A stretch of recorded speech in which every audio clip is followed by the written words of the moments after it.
Hi friends, pose. ఈ Hollywood cinema ఎలా ఉందో ఇప్పుడు చూద్దాం. ఈ సినిమాలో జేమ్స్ మెక్అవాయ్, క్రిస్టిన్ జకాలా, ఎయిస్లింగ్ ఫ్రాన్సియోసి హీరో హీరోయిన్ ప్రధాన పాత్రలు పోషించారు. ఈ సినిమా ఎలా ఉందో చూద్దాం. థామస్ తన గర్ల్ ఫ్రెండ్తో పాటు ఓ మ్యాన్షన్లో ఎంజాయ్ చేస్తూ ఉంటాడు. అక్కడికి పీటర్ తన గర్ల్ ఫ్రెండ్తో వస్తాడు. ఆమె పాప్ సింగర్ అవ్వాలనుకుంటుంది. ఆమె కవర్ పేజ్ షూట్ కోసం అక్కడికి వస్తారు.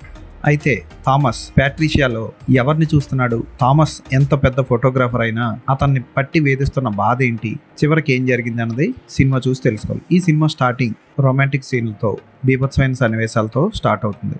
న్యూడిటీ ఎక్కువగా ఉంటుంది. స్టార్టింగ్ 10 నిమిషాల్లో అసభ్యకర సన్నివేశాల్లాగే ఉంటాయి. అయితే అక్కడి నుంచి సినిమా ఒక డార్క్ టర్న్ తీసుకొని థామస్ క్యారెక్టర్ చుట్టూ అల్లుకున్న ఉచ్చులోకి మెల్లిమెల్లిగా వెళ్తుంది.